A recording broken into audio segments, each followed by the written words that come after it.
Perfect. So we started off the morning with the AI and the Gen AI stuff. Now we look at some use cases. I think this will be quite interesting. First up this afternoon is Bala and Nagaraj. We're talking about shaping innovation and early stage investments for Commerzbank. Thanks, Bala. Good afternoon, everyone. Hi. So, I talked too much of AI, right? So let me give like a kind of a broader overview of the kind of stuff that we've been doing, and then of course, I'll make a transition sort of also to AI use cases that we are working on. So, yes, where is Commerzbank? So we are R&D affiliate, 100% subsidiary of Commerzbank, the AG in Germany. We are a GmbH, so we are a company ourselves. We have 25 people, including the interns, working students, and so on. We are about 40 people. So I'll explain to you what we do. We've been there for the last 10 years, right? So in Germany, people do see us as a bit of a success story, right? So I want to walk you through what we've done right, what we got right. And maybe also talk to you about what we've been doing with in the world of LLMs. Yep. So we do three things, right? So these are three pillars. So typically, you refer to these three pillars broadly as open innovation. So the first thing that we do is we believe in the power of networking. So coming to events like this, connecting with guys like you. We work with a lot of banks, not just Commerzbank. We build a consortia of banks for various of our initiatives and so on. But primarily we have one event series that has been going on for the last 10 years. Even during the COVID years, we did not stop it. It's called Between the Towers. So it happens on the first Tuesday of every month in Frankfurt physically. There's also a Decentraland, it's live on LinkedIn and so on. Happy if you can tune in. Just write to us that it ought to be done definitely in English and we'll be happy to switch. So this is called Between the Towers. Then we also have Impact Festival in Frankfurt. So this is something that we have launched in order to cater to the huge bunch of impact startups and get them access to the corporates. Right, so to make them work with them. So that's the connect part. And then comes the build, which is what I belong to. So we build MVPs, prototype softwares. Right? So we are a bunch of software engineers. And we build solutions. Not necessarily solutions that go for 6 months, 9 months, 12 months for Commerzbank, but we build standalone solutions that could either be integrated into the bank later on, after the stage of an MVP, or could be spun out of the company as a venture builder, right? So company building, venture building, so that is also something that we do. And the third thing is, we are a classic CVC, corporate venture capital, right? So we have over 40 investments in our portfolio, active ones, and so on. So I have a bit of a sort of overview of all the things that we do. Two numbers out there. So yeah, 25 people and a lot of innovation. It's always hard. So many times we have to cut the bank off, right? So we have to tell a no to many of the things. Thanks, Katrina, for mentioning. I don't know where you are, Microsoft. So talking about the Avatar project, right? So this is a project, for instance, that we started off with. We experimented at the proof of concept stage, but at some point we had to tell him no. Because with 25 people, out of which 8 people work for build, we cannot run a project. We cannot launch a product for the bank itself, right? So we can go up to the stage of MVP. That is what we do in the build area. 70% cooperation rate. That's the second number I want to mention. So our motto is to get into strategic investments, right? So we don't just invest in the interest of return on equity, but we make sure that this works with the bank or is offered eventually to banks' customers. Right? So we have a bunch of startups in our portfolio. Please have a look also on our website. Maybe some of the names are out here, I don't know, right? So I already covered this. I'm going to jump to the next one. So these were the events that I was talking about. Happens as a part of the larger Connect umbrella that we call it. So Impact Festival is going to be happening. You're all welcome. It's a festival that happens in English.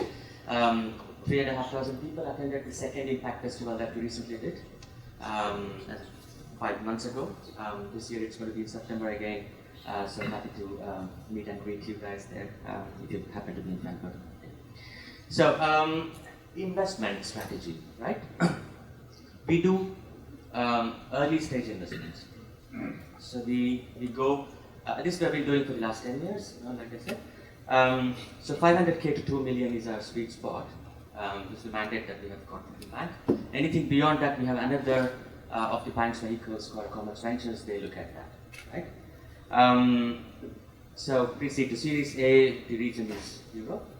So we have really good startups in our portfolio. One unicorn, which makes a massive difference also to our valuation. Because of the names that you see there, just to go through one or two names out of them, because a lot of banks are out here. So Genie, right? For example, number 6. We invested in Genie in 2015. We also did a subsequent round with them. So they are like a photo money transfer app, right? So you get like an invoice, you just make a picture of it and you can transfer. I'm sure you also have this in the Netherlands. Pretty much all the markets that I know have this feature now. Genie was one of the pioneers that launched it in 2015, and we have also managed to integrate it into Commerzbank as well as Commerzbank, and also one of our subsidiaries called Banking. So they also use this. Trans FICC that you also see on that list. So what they do, number 14, it's like a single API provider for all of the capital markets trading in the bonds area, for example, right? So now let's try to bring in kind of a transition here at this stage to AI, right? Because I managed to pull in these slides together because I think on the agenda it said Bala, Nagaraj, German innovation or something like that, right? So it's like an Indian guy talking about German innovation in the Netherlands. So I thought, let me show you some overview slides of the overarching work that we do. So, moving on to the build area. So we do 3 things. We develop prototypes. That's largely the work we do. Right? So the requirement comes out of our internal process, which we proudly call Drift. It has been working for the last 5 years. We also sell it to the bank really well. So this is a sort of design methodology inspired ideation process that we have developed. We do it ourselves twice a year, and since last year we've also been running this for Commerzbank. Right? So this is the source of our input, I would say, from where we get our ideas. Right? So bank typically tells us, hey, this is one of the pain points, or this is a new revenue case, maybe you want to look at it. But when it comes to the bank, we don't address the typical problems that the bank is facing today. But if it's something related to emerging technology, something related to a new business model, where the bank itself is a bit sort of skeptical to venture into, we take it up. Research. We publish knowledge articles. We are sort of positioned as a thought leader in the Commerzbank groups. Right? So now coming to the kind of projects that we do. I was briefly talking about venture. I mentioned about venture building earlier. LISSI, it's a startup, LISI. It stands for Let's Initiate Self-Sovereign Identity. So this was a venture building project that we incubated at our premises, and we took it out together with a joint investor from the UK as a standalone GmbH. Right? So it's a sort of wallet that you can, where you can carry your own identity. You can open your bank accounts with that. You can open PayPal accounts with that. You can even technically open a Deutsche Bank or Deutsche Bahn accounts with that. So this also started off being a prototyping sort of an initiative, which later became an MVP and later became a venture. Impact Solutions is something that we also developed. This is a kind of a counterexample where we developed an MVP, but later on it became a product that the bank today offers to its customers. So we also actively engage in metaverse. There we have built a number of use cases that typically help the bank demonstrate to itself, like we demonstrate to the bank how it works, or the bank itself to the customers also. So this typically helps Commerzbank to position itself as an innovative player. I mean, it also shows because 2 days ago, a customer of the bank wrote to the relationship executive and said, hey, you know, what is this company doing? You know, they seem to write something on LinkedIn about metaverse. I'm interested, right? So this is actually good for the relationship of the bank itself. Some other areas that we do work in, but I think, yeah, let's go on to AI now, right? So what have we been doing? So we have been actively engaging in the whole LLM sort of transformation in the last 1 year, right? So the trend behind what you want to call it. So the first thing that we typically do is whenever there is like a trend happening, we try to capture it within our build umbrella, and the best way to do it is by building something with it. So we have a team of developers, 8 of them, and we develop prototypes immediately. So the first thing that we did was we went to the bank and said, hey, are you ready to work with us on this new technology? The bank has, since 2018, a big BDAA is what they call it, Big Data Advanced Analytics Department, right? So it's a standalone executive area within the bank. And they have done substantial work in terms of, you know, implementing AI use cases, you know, in the fraud prevention area, this, that, and the other, right? But these were using the traditional AI means, you know, Google Dialogflow and so on. There was no usage of LLM. But as we speak today, a lot of German banks are also gearing up for what is called AI Act. Data privacy is a massive issue, data governance is a massive issue, and so on. So the bank is today, as we speak, engaged more in building up the foundation layers, foundation models, this, that, and the other, when it comes to the use cases itself. The one big project that the bank has capacity for now is the Avatar project that Microsoft earlier showed us, right? So that's going to be launched soon, as in this year at some point in time, when the product is ready. But regardless of that, we said, let us experiment with a wider range of use cases, right? So the bank immediately got back to us and said, okay, you know, here are the 200 use cases, you know, please implement them and show us how it works, right? So we asked the bank then to prioritize 3 for us as a starting point. And we started parallel to that benchmarking technologies, right? So people were talking only about GPT. We took Microsoft, we took Google, we took GPT, we took various other available open source platforms, and we started to benchmark them just to understand the adaptability of sort of these technologies for various use cases. Right? And then we ventured into prototyping itself.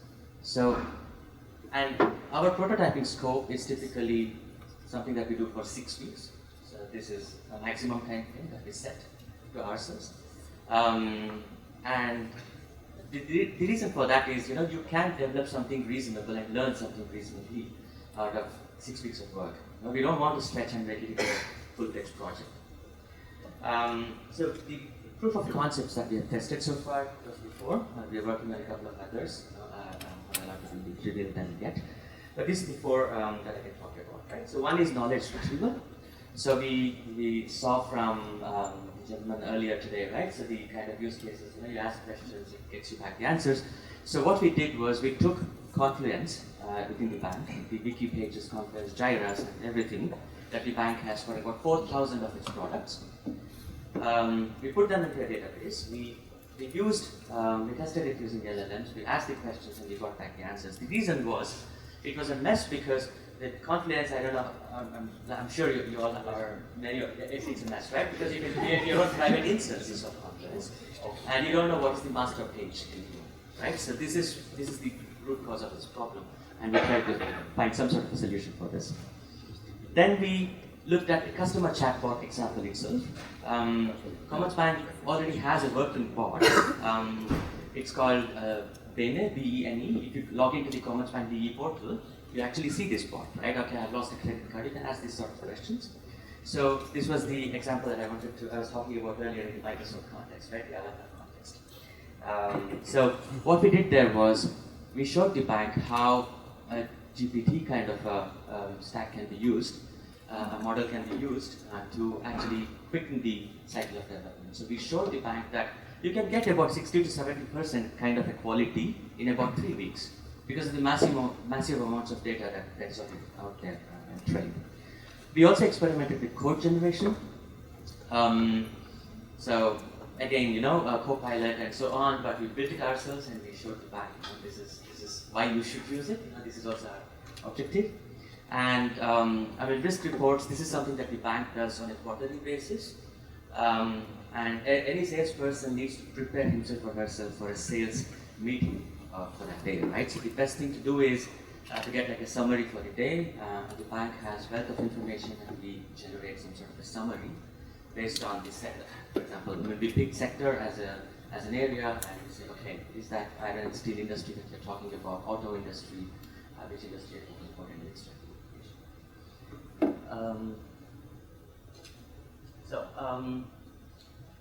just to show you like the kind of work, right? It's nothing fancy in terms of the UX itself.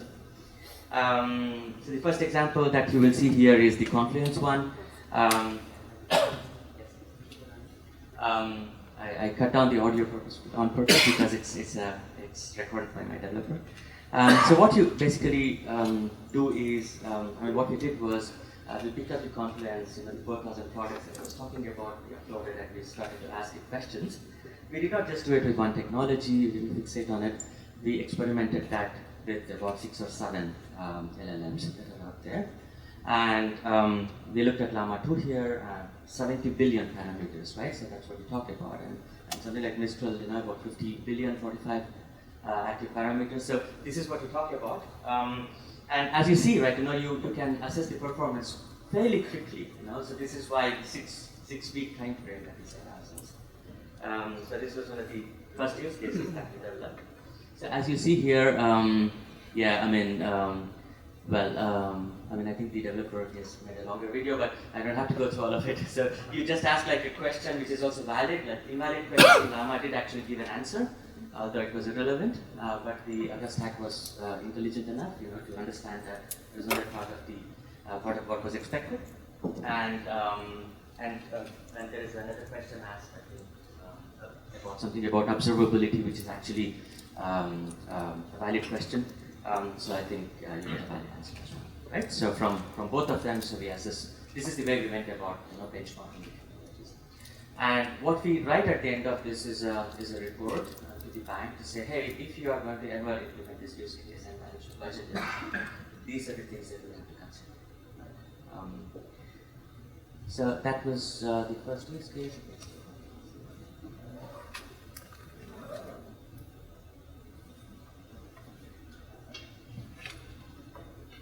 So the other use case that I want to show is the sector analysis, right? So that we did. Again, we picked the tool here, but we also used the Google stack.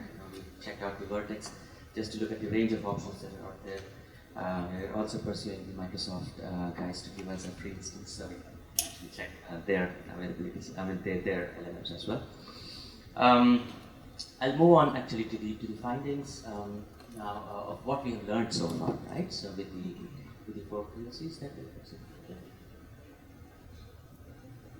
So what we've learned so far, right? So sooner or later AI is just going to be a functionality, right? So today I still hear executives at my bank talking about, hey, let's build an AI product, right?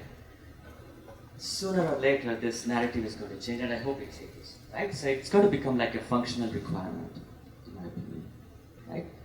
It's going to be an essential part of your software, right? This is also what we learned, because when we look at, for example, simply to look at this Confluence page, we had to do a lot of work a bit with the APIs. We had to do a lot of work with the setting up of the infrastructure and so on. I think this is a bigger bulk. The LLM work itself is fairly simple once you understand how it works. Data governance actually can be adhered to, right? So there were some questions floating around. Happy to also get into discussions later today. So yes, there are certain limitations when you want to use models on-prem, but there are sufficient number of models already which are open source that you can actually download, deploy, and use it within the private cloud infrastructure that you have. Speed of development, substantial improvement, right? So they mentioned this example in chatbot, 3 weeks versus 9 months of, what we call previous product development life cycle that we had with the Commerzbank bot earlier. Many of, the LLM outputs can be readily used, right? So you don't have to think too much, at least as the basis information. Right? And what gives credibility to this basis information is perhaps if you can just tell the user, hey, this is the source of this information. This is also a possibility, right? So we have we've used some embedded frameworks, where you can actually tell the source of the data. So in case the user, is not yet confident, not sure, hey, what could this be? So you can actually refer to the source information. So that's pretty much what I wanted to cover here. Happy to engage in discussions with you all. So this was, I think, a famous statement by this investor, Mark Anderson, in 2020. So he said, this was pre-COVID. He said we have to build new technologies, new solutions, and so on. For the and to head towards the well-being of mankind and so on. So I would only encourage, all the participants here to actually really consider LLMs. It's a ready-made tool that offers so much out of the box, and let's do something out of it. So that brings me to the end.